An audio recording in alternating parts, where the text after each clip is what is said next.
Halo teman-teman, selamat datang kembali di channel cerita kita. Selamat pagi, siang, sore, dan malam untuk kalian semua. Semoga kalian selalu sehat dan bahagia. Jangan lupa untuk subscribe dan like video ini, supaya kami makin semangat membawakan kisah-kisah seru setiap harinya. Tanpa berlama-lama, langsung saja kita mulai ceritanya. Alia dan Raka baru saja mengikat janji suci setelah menjalani kisah cinta yang manis selama hampir 4 tahun. Pernikahan mereka sederhana, namun penuh kebahagiaan dan harapan baru. Raka adalah pria yang pekerja keras dan penuh perhatian, bekerja sebagai insinyur di sebuah perusahaan teknologi. Sedangkan Alia, seorang perempuan dengan hati yang lembut dan kepribadian yang hangat, adalah sosok istri yang sangat dicintai oleh keluarga Raka. Karena belum memiliki cukup dana untuk tinggal mandiri, mereka memilih untuk tinggal bersama Bapak Yusuf, ayah Raka, di rumah keluarga yang terletak di pinggiran kota. Bapak Yusuf adalah seorang duda yang kehilangan istrinya 2 tahun lalu karena penyakit yang cukup lama diderita. Kehilangan tersebut membuatnya menjadi sosok yang pendiam dan lebih banyak menghabiskan waktu sendiri di rumah. Kehadiran Alia seperti angin segar yang membawa kehidupan baru di rumah itu. Suara tawanya yang lembut dan sikapnya yang penuh kasih membuat Bapak Yusuf merasa rumah yang sebelumnya sunyi menjadi hangat kembali. Pada awalnya, hubungan mereka bertiga berjalan harmonis. Bapak Yusuf memandang Alia seperti anak perempuan sendiri, sementara Alia selalu berusaha menghormati dan menyayangi mertuanya dengan tulus. Namun, seiring waktu berjalan, pekerjaan Raka yang semakin menuntut membuatnya harus sering bepergian keluar kota, bahkan hingga berminggu-minggu. Hal ini membuat Alia dan Bapak Yusuf semakin sering menghabiskan waktu berdua di rumah. Mereka mulai terbiasa berbagi cerita, dari hal-hal ringan seperti memasak dan berkebun, sampai percakapan mendalam tentang kehidupan dan kenangan masa lalu. Bapak Yusuf yang biasanya tertutup, mulai membuka diri pada Alia. Ia menceritakan kesedihan mendalam setelah kepergian istrinya, rasa sepi yang selalu menghantui hari-harinya, dan kenangan-kenangan manis yang tak terlupakan. Alia, yang memang memiliki jiwa empati tinggi, selalu berusaha memberikan penghiburan sederhana. Ia memasak makanan kesukaan Bapak Yusuf dan menemani beliau berbincang di sore hari. Tanpa disadari, perhatian Alia mulai menumbuhkan perasaan yang berbeda dalam hati Bapak Yusuf. Baginya, Alia bukan hanya menantu, tapi sosok wanita yang membawa kehangatan dan harapan baru dalam hidupnya. Ia mulai memandang Alia dengan tatapan yang berbeda, penuh kekaguman dan kerinduan. Alia pun mulai merasakan perubahan sikap Bapak Yusuf. Beliau memberikan pujian yang terdengar lebih hangat dan perhatian, yang terasa lebih mendalam. Misalnya, setiap kali Alia memasak, Bapak Yusuf selalu memuji masakannya dengan cara yang berbeda dari biasanya. Bahkan terkadang menatap Alia lebih lama dari yang ia sadari. Alia mencoba menganggap itu hanya perhatian biasa seorang mertua kepada menantunya. Namun di dalam hatinya, ada rasa canggung yang sulit diungkapkan. Suatu hari, saat mereka duduk berdua di teras rumah, Bapak Yusuf tiba-tiba berkata dengan suara lembut, "Alia, kamu benar-benar membawa cahaya baru di rumah ini. Rasanya aku tak lagi merasa sepi seperti dulu." Kalimat itu membuat Alia terdiam. Ia sadar bahwa hubungan mereka mulai memasuki wilayah emosional yang rumit. Seiring waktu berlalu, hubungan Alia dan Bapak Yusuf semakin dekat. Meski mereka berusaha menjaga batas-batas yang wajar sebagai menantu dan mertua, kedekatan itu mulai menimbulkan perasaan campur aduk yang sulit dijelaskan. Raka yang semakin sering pergi dalam tugas-tugas kerja, membuat Alia dan Bapak Yusuf menghabiskan banyak waktu berdua di rumah. Mereka jadi sering berbagi cerita, tertawa bersama, dan saling menguatkan satu sama lain. Bapak Yusuf mulai menunjukkan sikap yang lebih hangat dan perhatian dari biasanya. Ia sering membantu Alia di dapur atau mengajaknya berjalan-jalan ke taman dekat rumah saat sore hari. "Alia, kamu ini sudah seperti anakku sendiri," katanya suatu ketika sambil tersenyum. Alia tersipu, merasa bahagia sekaligus sedikit canggung dengan kedekatan ini. Namun, semakin dekat mereka, Alia mulai merasakan perasaan yang tidak seharusnya muncul. Ada saat-saat di mana ia merasa dilema antara rasa hormat kepada Bapak Yusuf dan kenyataan bahwa ada ketertarikan yang mulai tumbuh di hatinya, meski ia sendiri tak ingin mengakuinya. Ia selalu berusaha menghindari situasi yang terlalu intim, tapi Bapak Yusuf seolah tanpa sadar terus mendekat. Sementara itu, Raka masih belum menyadari perubahan ini. Dia sibuk dengan proyek besar yang mengharuskannya sering keluar kota selama beberapa minggu sekaligus. Alia pun kadang merasa kesepian, dan kehadiran Bapak Yusuf jadi penawar rasa sepinya. Namun, perasaan bersalah selalu menghantui setiap kali ia menyadari kedekatannya dengan sang mertua. Suatu hari, ketika Raka sedang di luar kota, hujan deras mengguyur. Listrik di rumah tiba-tiba padam, dan Alia yang tidak terbiasa dengan gelap merasa panik. Ia mencari lilin di dapur, tapi tak menemukan satupun. Tiba-tiba, Bapak Yusuf datang dengan membawa lilin yang menyala, dan berkata lembut, "Tenang, Alia. Aku ada di sini." Mereka duduk bersama di ruang tamu dengan cahaya lilin yang redup, menciptakan suasana hangat di tengah gelapnya malam. Dalam keheningan itu, Bapak Yusuf mulai bercerita tentang masa mudanya bersama almarhum istrinya. Suaranya terdengar penuh kerinduan dan kesedihan yang dalam. Alia mendengarkan dengan penuh perhatian, hatinya teriris mendengar kesepian yang selama ini dipendam oleh pria tua itu. Perbincangan itu membawa mereka lebih dekat secara emosional. Alia mulai memahami bahwa Bapak Yusuf bukan hanya mertua yang dingin atau jauh, tapi juga manusia yang rapuh dan sangat membutuhkan kehadiran seseorang di sisinya. Namun, dalam hati kecilnya, ia mulai merasakan dilema yang semakin berat. Ia ingin menjadi menantu yang baik dan setia pada suaminya, tapi hubungan ini terasa semakin sulit dikendalikan. Tidak lama kemudian, Bapak Yusuf mulai menunjukkan sikap yang lebih jelas, perhatian dan kasih sayangnya. Ia sering memuji Alia dengan kata-kata yang terasa sangat personal, seperti ketika ia berkata, "Alia, kamu selalu membuat rumah ini terasa hidup dan penuh warna." Atau ketika ia memperhatikan Alia dengan tatapan yang lebih lama dan hangat dari biasanya.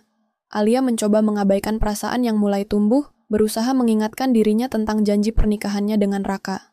Tapi saat Bapak Yusuf berada di dekatnya, segala usaha itu seperti sulit untuk ditegakkan.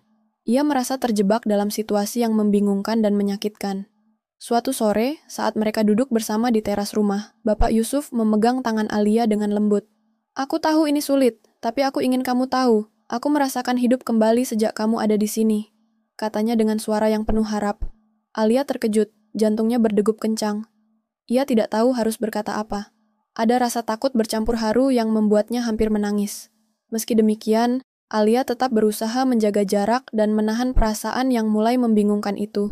Ia tahu betul bahwa apa yang terjadi ini bukan hanya sekadar perhatian biasa, melainkan perasaan yang bisa menghancurkan keluarganya. Ia harus kuat demi Raka dan masa depan mereka. Namun, keberadaan Raka yang semakin sering pergi membuat jarak di antara mereka semakin melebar. Alia merasa kesepian dan kerap terjebak dalam perasaan bersalah serta kebingungan. Ia mulai mempertanyakan langkah apa yang harus diambil agar semuanya tidak berakhir tragis. Seiring waktu berlalu, hubungan Alia dan Bapak Yusuf semakin dekat. Meski mereka berusaha menjaga batas-batas yang wajar sebagai menantu dan mertua, kedekatan itu mulai menimbulkan perasaan campur aduk yang sulit dijelaskan. Raka yang semakin sering pergi dalam tugas-tugas kerja membuat Alia dan Bapak Yusuf menghabiskan banyak waktu berdua di rumah. Mereka jadi sering berbagi cerita, tertawa bersama, dan saling menguatkan satu sama lain. Bapak Yusuf mulai menunjukkan sikap yang lebih hangat dan perhatian dari biasanya. Ia sering membantu Alia di dapur atau mengajaknya berjalan-jalan ke taman dekat rumah saat sore hari. "Alia, kamu ini sudah seperti anakku sendiri," katanya suatu ketika sambil tersenyum. Alia tersipu, merasa bahagia sekaligus sedikit canggung dengan kedekatan ini. Namun, semakin dekat mereka, Alia mulai merasakan perasaan yang tidak seharusnya muncul. Ada saat-saat di mana ia merasa dilema antara rasa hormat kepada Bapak Yusuf dan kenyataan bahwa ada ketertarikan yang mulai tumbuh di hatinya, meski ia sendiri tak ingin mengakuinya. Ia selalu berusaha menghindari situasi yang terlalu intim, tapi Bapak Yusuf seolah tanpa sadar terus mendekat. Sementara itu, Raka masih belum menyadari perubahan ini. Dia sibuk dengan proyek besar yang mengharuskannya sering keluar kota selama beberapa minggu sekaligus. Alia pun kadang merasa kesepian, dan kehadiran Bapak Yusuf jadi penawar rasa sepinya. Namun, perasaan bersalah selalu menghantui setiap kali ia menyadari kedekatannya dengan sang mertua. Suatu hari, ketika Raka sedang di luar kota, hujan deras mengguyur. Listrik di rumah tiba-tiba padam, dan Alia yang tidak terbiasa dengan gelap merasa panik. Ia mencari lilin di dapur, tapi tak menemukan satupun. Tiba-tiba, Bapak Yusuf datang dengan membawa lilin yang menyala, dan berkata lembut, "Tenang, Alia, aku ada di sini." Mereka duduk bersama di ruang tamu dengan cahaya lilin yang redup, menciptakan suasana hangat di tengah gelapnya malam. Dalam keheningan itu, Bapak Yusuf mulai bercerita tentang masa mudanya bersama almarhum istrinya. Suaranya terdengar penuh kerinduan dan kesedihan yang dalam.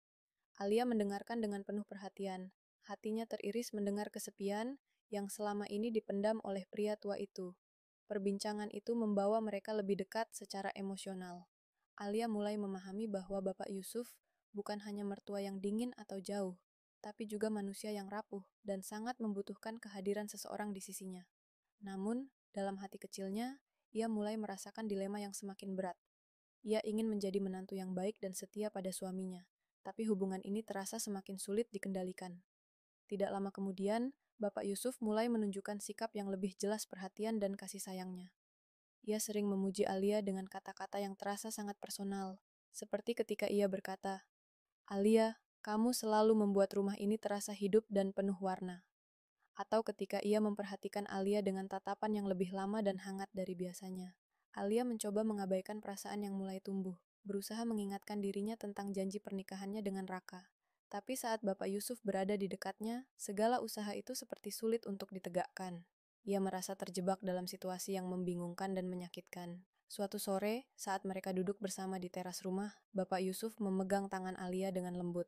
"Aku tahu ini sulit, tapi aku ingin kamu tahu. Aku merasakan hidup kembali sejak kamu ada di sini," katanya dengan suara yang penuh harap. Alia terkejut, jantungnya berdegup kencang. Ia tidak tahu harus berkata apa. Ada rasa takut bercampur haru yang membuatnya hampir menangis. Meski demikian, Alia tetap berusaha menjaga jarak dan menahan perasaan yang mulai membingungkan itu. Ia tahu betul bahwa apa yang terjadi ini bukan hanya sekadar perhatian biasa, melainkan perasaan yang bisa menghancurkan keluarganya. Ia harus kuat demi Raka dan masa depan mereka. Namun, keberadaan Raka yang semakin sering pergi membuat jarak di antara mereka semakin melebar. Alia merasa kesepian dan kerap terjebak dalam perasaan bersalah serta kebingungan. Ia mulai mempertanyakan langkah apa yang harus diambil agar semuanya tidak berakhir tragis. Hari-hari berlalu dengan ketegangan yang semakin terasa di dalam rumah Alia. Raka yang masih sering pergi untuk urusan pekerjaan mulai merasakan perubahan sikap istrinya. Alia yang dulu ceria dan penuh semangat, kini tampak lebih pendiam dan sering termenung. Kadang ia terlihat gelisah, bahkan ketika mereka berbicara lewat telepon, ada jarak yang sulit dijelaskan. Suatu malam, saat Raka kembali dari perjalanan bisnis yang cukup melelahkan, ia menemukan suasana rumah berbeda. Lampu redup, meja makan sudah dihidangkan makanan sederhana, dan Alia duduk di ruang tamu dengan wajah murung. Raka menghampiri, mencoba membuka percakapan. "Alia, ada apa? Kamu kelihatan lelah dan jauh sekali," katanya dengan nada lembut. Alia terdiam beberapa saat, lalu akhirnya dengan suara bergetar berkata, "Raka, aku perlu jujur. Ada sesuatu yang selama ini aku pendam. Aku takut kamu akan marah atau kecewa, tapi aku tidak bisa terus berpura-pura." Raka memegang tangan Alia erat, matanya penuh perhatian dan sedikit khawatir. "Katakan saja, aku di sini untuk mendengar." Dengan napas tertahan, Alia mengungkapkan semuanya. Perasaan aneh dan kedekatannya dengan Bapak Yusuf, perasaan bingung dan bersalah yang membuatnya tidak nyaman. Ia bercerita bagaimana Bapak Yusuf yang dulu dingin, kini menjadi sosok yang sangat berarti dan sulit untuk ia jauhi. "Aku tidak tahu harus bagaimana, Raka. Aku takut kehilanganmu, tapi aku juga takut jika aku terus seperti ini," katanya sambil menatap suaminya dengan air mata menggenang. Raka terdiam, hatinya terpukul. Ia tidak menyangka bahwa persoalan ini sedalam itu. Namun, ia sadar bahwa ini bukan hanya masalah perselingkuhan biasa, tapi konflik hati yang rumit melibatkan orang yang sangat ia hormati, ayah mertuanya sendiri. "Alia, aku menghargai keberanianmu jujur. Kita harus mencari jalan keluar, bukan dengan saling menyalahkan," ujarnya tegas, namun penuh kasih. Malam itu, mereka duduk lama, membicarakan perasaan masing-masing, dan mencari solusi terbaik agar keluarga mereka tidak hancur. Raka juga bertekad untuk lebih banyak meluangkan waktu untuk Alia, agar jarak di antara mereka tidak semakin melebar. Namun, ketegangan belum selesai. Beberapa hari kemudian, Bapak Yusuf memanggil Alia ke ruang kerjanya. Ia tampak serius dan sedikit lelah. "Alia, aku tahu kamu dan aku sama-sama merasa berat dengan keadaan ini," katanya pelan. "Aku tidak ingin menyakiti Raka atau kamu, tapi aku juga tidak bisa membohongi perasaanku." Alia menunduk, hatinya berdebar. "Pak Yusuf, saya juga bingung. Saya ingin yang terbaik untuk semua orang, tapi saya takut kalau perasaan ini malah menghancurkan kita. Bapak Yusuf menarik napas panjang. Aku sudah memutuskan, Alia. Aku akan menjaga jarak. Aku tidak mau hubungan ini menjadi sumber penderitaan. Aku ingin kalian berdua bahagia. Kelegaan sejenak menyelimuti Alia. Namun, masalah sebenarnya belum berakhir. Malam harinya, tanpa sengaja Raka mendengar percakapan singkat antara Alia dan Bapak Yusuf di telepon. Suara mereka penuh ketegangan dan kesedihan. Raka merasa hatinya hancur, sekaligus bingung tentang apa yang harus ia lakukan. Keesokan harinya, Raka mengajak keduanya duduk bersama. Kita harus bicara terbuka. Ini keluarga kita, dan kita harus menjaga agar tidak ada yang terluka lebih dalam, katanya dengan tegas. Di hadapan mereka, Raka mengungkapkan perasaannya. Ia tidak bisa membohongi dirinya sendiri bahwa ia merasa sakit hati dan kecewa, tapi ia juga ingin mencari solusi agar hubungan mereka tetap baik. Aku tahu ini sulit, tapi aku percaya kita bisa melewati ini kalau kita saling jujur dan mendukung, ujarnya. Bapak Yusuf dan Alia pun mengangguk, bertekad untuk memperbaiki keadaan. Mereka sepakat untuk menjaga batasan yang jelas dan saling menghormati perasaan masing-masing. Alia berjanji pada dirinya sendiri untuk fokus pada rumah tangganya dan memupuk cinta kepada suaminya, sementara Bapak Yusuf berusaha menahan perasaan yang tidak semestinya demi kebahagiaan anak dan menantunya. Waktu berlalu, dan meski tak mudah, mereka perlahan membangun kembali kepercayaan dan keharmonisan dalam keluarga kecil itu. Raka lebih perhatian, Alia lebih terbuka, dan Bapak Yusuf tetap menjadi sosok ayah mertua yang penuh kasih tanpa melewati batas. Setelah pertemuan yang jujur dan penuh emosi itu, suasana di rumah Raka dan Alia perlahan berubah menjadi lebih hangat. Meski bekas luka dan ketegangan masih terasa, mereka bertiga, Raka, Alia, dan Bapak Yusuf, sepakat untuk menjaga keharmonisan keluarga dan memulai lembaran baru yang lebih sehat. Raka mulai lebih sering meluangkan waktu di rumah. Ia menyadari selama ini terlalu sibuk dengan pekerjaan, sehingga kurang memperhatikan Alia yang membutuhkan dukungan dan perhatian. Suatu sore, saat mereka duduk bersama di teras belakang rumah, Raka menggenggam tangan Alia dan berkata, "Aku minta maaf, Ali. Aku akan berusaha jadi suami yang lebih baik. Aku ingin kita kuat bersama, menghadapi apapun." Alia menatap mata suaminya, hatinya sedikit lega. "Aku juga minta maaf, Raka. Aku terlalu bingung dan lelah, sehingga tidak bisa menjelaskan semuanya lebih awal. Terima kasih sudah mau mendengarkan dan mengerti. Perlahan tapi pasti, komunikasi mereka membaik. Tidak ada lagi kebisuan panjang yang menyakitkan, atau rasa curiga yang menggerogoti. Alia pun berusaha menjaga jarak yang sehat dengan Bapak Yusuf, sekaligus tetap memperlakukan ayah mertuanya dengan rasa hormat dan kasih sayang tanpa menimbulkan kebingungan. Bapak Yusuf pun menjalani perannya sebagai ayah mertua dengan lebih bijak. Ia sadar bahwa perasaan yang sempat mengganggunya harus disimpan dan diarahkan pada hal yang positif. Suatu hari, ia mengajak Raka untuk bicara empat mata di sebuah kedai kopi kecil. "Raka, aku minta maaf kalau sikapku selama ini membuatmu sakit hati," ujarnya tulus. "Aku hanya ingin yang terbaik untuk kalian. Aku bangga dengan apa yang kamu lakukan, dan aku ingin kita tetap keluarga yang kuat." Raka tersenyum dan mengangguk. "Terima kasih, Pak. Saya juga ingin kita saling menghormati dan menjaga kepercayaan ini." Mereka sepakat untuk membuka babak baru dengan lebih banyak komunikasi dan pengertian antar anggota keluarga. Hubungan mereka yang sempat retak itu mulai menguat kembali. Waktu terus berjalan, dan dengan usaha bersama, Alia dan Raka kembali menemukan kebahagiaan dalam rumah tangga mereka. Alia mulai menekuni hobinya lagi, melukis, yang dulu sempat ia tinggalkan karena kesibukan dan beban pikiran. Raka mendukung penuh, sering mengajak Alia ke galeri seni atau tempat-tempat yang menginspirasi. Suatu malam, ketika mereka duduk di bawah langit berbintang di halaman belakang, Alia berkata pelan, "Aku merasa seperti kita diberi kesempatan kedua, Raka. Aku ingin kita belajar dari semua ini, menjadi lebih kuat dan lebih dewasa." Raka memeluk Alia erat. "Aku juga begitu. Semua yang terjadi mengajarkan kita arti kesabaran, kejujuran, dan cinta sejati." Di sisi lain, Bapak Yusuf pun menemukan kedamaian dalam hatinya. Ia mulai fokus pada kegiatan sosial dan menulis buku tentang pengalaman hidupnya sebagai orang tua dan ayah mertua, membagikan hikmah tentang keluarga dan hubungan manusia yang kompleks. Cerita ini bukan hanya tentang konflik dan pengkhianatan, tetapi lebih dalam tentang bagaimana manusia bisa berubah, belajar, dan memaafkan. tentang keberanian untuk jujur kepada diri sendiri dan orang lain, serta pentingnya komunikasi dalam menjaga sebuah keluarga. Di akhir perjalanan ini, Raka, Alia, dan Bapak Yusuf menyadari bahwa cinta yang sejati bukan hanya soal rasa, tapi juga komitmen untuk saling mendukung dan menjaga, walau di tengah badai sekalipun. Mereka menutup bab lama dengan harapan dan keyakinan baru, bahwa apapun tantangan yang datang, mereka akan selalu berjuang bersama. Karena keluarga adalah rumah hati, tempat di mana kesalahan bisa diperbaiki, dan cinta selalu menemukan jalannya.